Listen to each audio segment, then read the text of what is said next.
Oi, pessoal! Vocês já viram lá no nosso canal do YouTube que a Milena já gravou um vídeo que bomba pra caramba, que é sobre vidro, que a gente alerta muito o cuidado dos vidros nos projetos de arquitetura, né? Então, a gente, nesse quadro que a gente chama de Fala Especialista, a gente trouxe aqui para falar com vocês hoje sobre vidro, o pessoal da Central Vidros, aqui de Brasília.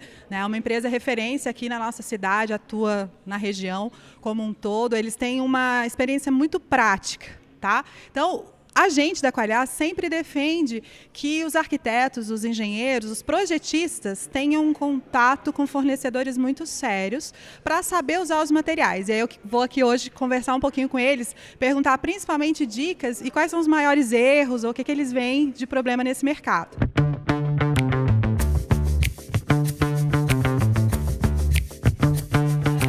O que a gente vê hoje assim no mercado é uma falta de interesse, de conhecimento e até de abertura dos próprios arquitetos e engenheiros em estar conhecendo os produtos, né?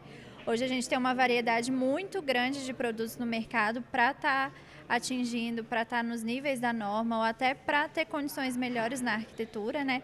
E a gente sente essa falta. Eu acho que é legal os arquitetos terem mais essa abertura, porque hoje em dia a gente consegue ver assim, as condições climáticas mudando, né, no mundo, então não tem por que a gente continuar especificando só vidro incolor, né? Então eu acho que é um erro muito grande a gente especificar, por exemplo um vidro incolor numa cobertura, né? Sendo que ali vão estar pessoas ali naquele local, às vezes se alimentando, às vezes no espaço de convivência, então é um erro muito grande que a gente vê, né? Dos escritórios, assim, tem essa falha. E uma coisa que a gente percebe é a falta de conhecimento, de domínio do produto, né? Acho que a tecnologia do vidro avançou muito nos últimos 15 anos, posso dizer assim, e a gente ainda vê uma postura muito ainda antiga de que, como não tinha opção de vidro, o arquiteto só especificava por estética. Isso ainda acontece? Sim, acontece muito. E assim, a gente tendo esse estudo do projeto junto ao arquiteto, a gente consegue tanto colocar na prática, ele atender os requisitos, né? A gente tem um vidro eficiente atendendo a estética também do projeto do arquiteto, né? Tem muito arquiteto que fala, eu não gosto de vidro espelhado. A gente vai ter vidro com menos reflexão, que vai estar tendo uma eficiência, vai estar passando bem menos calor. E aí é legal também deixar claro que cada projeto, projeto de arquitetura tem um estudo específico, né? Nem sempre um vidro bom para uma cobertura é um vidro bom para uma fachada e vice-versa, né? Nem sempre um vidro que é bom em Brasília é bom no Sul, em Fortaleza. Então, tem todo esse estudo. Vocês estão vendo que não é só a Qualiar que defende projeto bioclimático, não. Ó, gente que vende vidro buscando esse cuidado, não usar essa questão, né, irrestrita de que é a solução mágica, né? Sim, a gente tem que ter essa consciência, assim, e nós da Central Vidros tentamos trabalhar isso com os clientes, né? A gente não visa só o lucrativo, a gente visa a qualidade também, porque é o nosso nome que está ali, indo no produto, né? É o nome do arquiteto, então a gente tem que ter essa consciência mesmo. Vamos agora falar da vida real, da prática de projeto. O que o arquiteto, o engenheiro que estiver especificando o vidro tem que se preocupar e entender de propriedade térmica e lumínica do vidro? Então, por isso que é legal ter esse estudo do projeto, né, do que vai ser aplicado, porque quando a gente pega um vidro de controle térmico, a gente tem alguns índices que precisam ser estudados, né? A gente tem o índice que é a transmissão luminosa, que é quanto vai estar passando de luz para dentro daquele ambiente, o fator solar, que é quanto de calor está passando para dentro do ambiente, reflexão externa, né, que é quanto ele está refletindo externamente, e reflexão interna, quanto ele está refletindo internamente. Então, todos os vidros refletivos, eles vão vir com esses índices, né? Claro que, dependendo da laminação, esses índices vão ter algumas alterações. Então, a gente tem esse exemplo aqui, que é o Light Blue 52 da Guardia, que ele está passando aqui 40% de luz para o ambiente e 30% apenas de calor para dentro do ambiente. Comparado a um vidro incolor, por exemplo, o vidro incolor está passando 90% quase de calor, né? Está passando mais luz, tá, mas ele está passando muito calor também, né? Então, é um exemplo que eu sempre dou também, que o céu no Brasil é muito claro. Então, de qualquer forma, mesmo que ele está passando menos luz do que um vidro incolor, ele vai estar passando ainda muita luz, né? Diferente, talvez, da Europa, que o céu é mais escuro, né? E uma coisa que a gente alerta, por que a gente está aqui falando de fator solar e de transmissão luminosa? Porque isso é usado quando a gente vai atender tanto a norma de desempenho, etiquetagem, PBE de FICA ou qualquer certificação. A gente precisa fazer simulações e comprovar a eficiência do prédio como um todo. E um dos aspectos que mais implicam nessa eficiência é a boa especificação do vidro. Muitas vezes, a gente em consultoria está entrando em contato direto com o fornecedor para falar, eu preciso ter opções de combinação de fator solar e transmissão de luz. Né? Então, é entender que um fator solar baixo, muitas vezes, vai estar também levando a transmissão de luz para baixo. Mas quando o fabricante consegue fazer um fator solar baixo com uma transmissão de luz maior, é um vidro mais eficiente, mas também é um vidro mais caro. Sim, sim. É claro que, assim, depende do produto. A gente vai ter produto que vai estar aumentando só 20% no valor, né? Então, é bem baixo comparado à vida útil e à qualidade do produto, né? E a qualidade do ambiente que você vai ter. Claro que quando você trabalha vidros mais eficientes, aí vai ter um valor agregado àquilo, né? Então, a gente quer também mostrar para vocês uma solução muito bacana que a gente viu da Central Vidros, que a gente falou, vocês têm que trazer aqui na Qualiar para a gente mostrar para os nossos alunos e para quem segue a gente.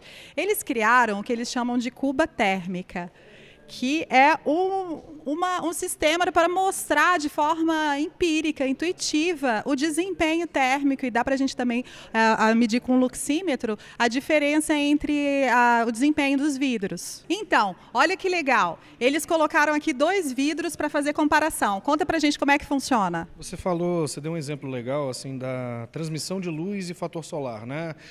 De você subir você baixar o fator solar e aumentar a transmissão de luz. Esse é um exemplo que eu gosto muito de utilizar, que é um produto que a gente tem, que ele tem uma transmissão luminosa muito alta, próximo de 70%, e a transmissão luminosa de um vidro incolor é ali na faixa de 87%, ou seja, você está perdendo pouca coisa de luz, muita pouca coisa de luz, e você tem um fator solar baixo. A gente está falando de um fator solar na casa de 50%, 58%, enquanto que num vidro incolor você tem quase 90%. Conta pra gente qual que é a escala de fator solar, do vidro mais eficiente para o vidro comum. No caso do fator solar, a gente tem soluções hoje que a gente consegue chegar ali próximo a 18% de fator solar. Tá? Esse caso, então, ou seja, a gente está falando de 18%, a gente está falando aqui de um vidro que vai te dar 58% de fator solar. Fator solar é quantos por cento do calor que está sendo irradiado da radiação infravermelha que vai entrar para dentro do ambiente, tá? Que vai ser transmitido para dentro do ambiente. Então, assim, eu tenho soluções que a gente pode fazer aplicação que vai te dar ali 18% de fator solar. Esse caso aqui específico, a gente está fazendo uma comparação de um vidro muito próximo de um vidro incolor. É um vidro extremamente eficiente. Essa proporção que você falou de fator solar e transmissão luminosa é uma proporção que a gente chama de seletividade. Então é um vidro muito seletivo, ele tem uma seletividade de 1.2, 1.25 mais ou menos. Ele é muito seletivo, ele é um produto de muita qualidade, porque ele permite a entrada de muita luz e pouco calor proporcionalmente. Se você pegar o número, a gente tem 72% de luz e 58% de fator solar, ou seja, eu tenho mais luz do que calor proporcionalmente falando. Tá? Essa dobradinha de fator solar e transmissão, né, de luz para o interior é uma regrinha, assim, é um conhecimento básico que a gente tem que ter no projeto, e eu queria saber, assim, porque a gente ainda vê a prática de especificação de vidro só pela estética. E as pessoas não sabem que eles podem esteticamente ter o mesmo visual, mas ter uma eficiência diferente por orientação ou por fachada, cobertura. Explica como é que é isso na prática de especificação. Vamos lá, por etapas. A questão da estética, da especificação, quando a gente entra na parte estética, a gente tem até o exemplo aqui de um vidro que é rosa. Tá? Ele é um detalhe interessante porque às vezes o cliente está querendo aquele elemento para fazer um componente da fachada.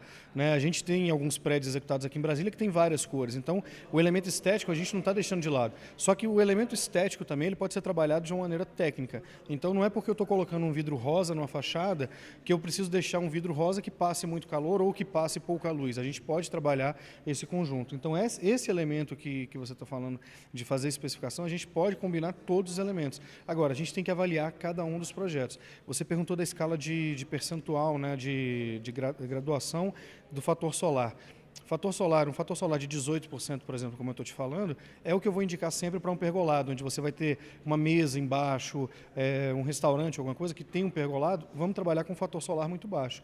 Você está trabalhando com uma fachada de uma casa que é pouco iluminada, nascente, ou então assim, não tem muita luz, a gente vai privilegiar, no caso, uma transmissão luminosa maior, se preocupando sempre com a quantidade de calor que vai entrar. Então, assim, a gente tem que conjugar. A avaliação é individual, cada projeto tem sua característica principal. Tá? Tem situações de projetos que o cliente está querendo que a reflexão da luz que bate no vidro e vai bater no chão, ela dê a cor. A gente tem o caso do aeroporto de Miami, que você tem a gradação das cores no piso. Então, cada época do ano, cada estação do ano, você tem no piso uma cor diferente, porque o sol bate no vidro e ele vai projetar a cor no piso. Então, é um detalhe estético, mas aquilo ali também foi pensado junto com as questões térmicas e foi pensado junto com as questões lumínicas. Tá? Uma coisa que eu acho assim, que é uma bandeira minha, né, pessoal, por ter feito doutorado na área de iluminação natural, é que existe muita pouca sensibilidade hoje da arquitetura de enxergar a janela, a abertura, como uma luminária da arquitetura. Então, todos os cuidados que a indústria tem de fazer a luminária, de escolher corretamente a lâmpada, o vidro, cuidar de ofuscamento, transformar tudo isso em eficiência, o arquiteto precisa fazer quando ele vai projetar uma janela, uma abertura. E o vidro vai ser esse elemento de controle, de definição, de ambiência. Então, hoje a gente vê muito pouco os arquitetos explorando esse material hoje, que é extremamente tecnológico, mas de forma eficiente, usando a eficiência e usando as possibilidades estéticas de cor, de reflexão, de filtragem, né? Sim, e alguns detalhes disso a Natália pode até falar melhor do que eu, mas você pega o seguinte, você falou de iluminação natural, você tem muitos projetos mais antigos, que você tem aqueles vitrais, que você trabalha com as cores e você vai fazendo, que foi o exemplo que eu te dei de um projeto mais moderno, que é o aeroporto de Miami, que você tem as cores trabalhando. Aquilo é uma luminária que você está sendo colocada. Você pode posicionar aquilo de maneiras diferentes e você pode ter iluminações diferentes, cores diferentes, considerações diferentes. Cada caso do projeto, mas é exatamente isso o ponto que você colocou. É você trabalhar o vidro como a fachada, ali, o vidro colocado na fachada, como uma luminária. E você tem elementos hoje que podem te dar, desde aumento de passagem de calor, se for a necessidade, ou passagem de cor, sabe? Tem vários elementos que você pode trabalhar nesse ponto. A gente está apresentando 2 produtos que são praticamente, você não vê uma reflexão tão alta, eles têm uma transmissão de luminosa bem alta. Tá? A gente vai apresentar isso com o luxímetro e que você tem uma diminuição considerável e sensível de calor. Quando você coloca aqui, você consegue já visualizar que você tem uma diferença de transmissão de luz embaixo. Tem um pouco menos de luz na transmissão desse vidro. Tá? Mas o luxímetro mostra que a diferença é muito pequena. Você tem uma perda de luz, mas a diferença é muito pequena. E, infelizmente, a gente não vai ter um instrumento para poder medir, mas quando você coloca a mão embaixo, você vê sensivelmente a diferença de calor no ambiente. Ou seja, você tem, às vezes, um local, um edifício comercial, um prédio, um restaurante, ou até mesmo uma casa que tem uma vista muito bonita e a pessoa não quer perder aquela iluminação, você consegue, com um bom produto, você ter muita transmissão de luz e você tem toda a visualização, você não perde nada. E ele é praticamente um vidro incolor. É como se você tivesse um vidro incolor. E é um custo muito acessível, muito acessível. Não é um produto caro que vai ser exorbitante, ele vai ser responsável por extrapolar o orçamento de uma obra. Não, não é o caso. Esse produto é um produto extremamente acessível, é um produto com um preço muito competitivo e que você tem muitos benefícios quando você aplica ele. Então, gente, sabe por que eu fiz questão de filmar essa iniciativa deles, de trazer para a prática de quem não conhece nada de vidro a vivência sensorial, né? Então, a gente sempre fala assim, olhe para o teu cliente, veja qual que é a maior dificuldade dele e veja você como técnico, como você vai passar uma informação de forma didática, lúdica. Ninguém é obrigado a entender tudo que arquiteto e engenheiro fala, né? Então, muita gente não consegue dialogar com o cliente. Eu achei genial a postura da Central Vidro de vem cá sentir o que eu estou tentando te falar em termos de número, né? Esse dado é um dado interessantíssimo, porque você chegar para um consumidor final mesmo, quando você está fazendo principalmente residência, e você falar para ele, olha, vai entrar 30% menos de luz, 30% menos de calor, então a diferença é sensível. que é 30% menos de calor? O que é isso? O que é esse número que tem 30% menos de calor? Por que eu vou colocar esse vidro aqui e não o outro no meu pergolado? Que diferença que eu vou sentir nisso daqui? Então, essa experiência, como você falou, a experiência sensorial faz toda a diferença na definição. Já tivemos vários clientes que, não, vou botar um vidro incolor mesmo, e que na hora que ele vê a diferença, ele fala, não, esse é o produto que a gente vai colocar na minha casa, porque eu sei que isso vai fazer diferença. E realmente faz. Realmente faz toda a diferença para conforto, para você estar num ambiente mais agradável, num ambiente mais iluminado. Isso é bem legal. E isso é um trabalho também que a gente fica muito feliz quando você tem sucesso com isso, né? Não, e para adiantar para vocês, né? A gente achou tão legal que a gente pediu para eles fazerem uma para a gente, né? Estou registrando aqui porque teve uma promessa da gente receber uma cuba dessa, porque não é só o consumidor final, não. É um monte de projetistas, né? E a gente viu, eles deixaram essa cuba aqui um tempo aqui na Coalhar e a gente ficou mostrando para as pessoas. Então é muita gente que na prática começa a entender o que a gente fica dando em aula e tentando explicar em consultoria, essas relações de fator solar e transmissão de luz. Queria agradecer muito a presença de vocês aqui, o apoio técnico, né? Essa proximidade dos projetistas, consultores, com os fabricantes, com os fornecedores, de uma forma parceira, ética, em busca de soluções sustentáveis na prática e de melhoria de desempenho, de eficiência dos edifícios, é a nossa bandeira. Eu queria agradecer muito a presença de vocês e tudo que vocês fazem para nos ajudar. Olha, agradeço, eu tinha comentado com você antes que achei um sucesso o evento como um todo. Nossa empresa está à disposição, a Natália está à disposição para poder auxiliar na especificação de projetos, no que precisar. A gente tem uma gama muito vasta de produtos, assim, se você trabalhar só com vidro prata, aí a gente vai ter mais de 50 tipos de formação de vidro prata, azul e por aí vai, né? Então a gente está à disposição, se precisarem, estamos sempre à disposição para poder auxiliar na especificação e no detalhamento de um projeto.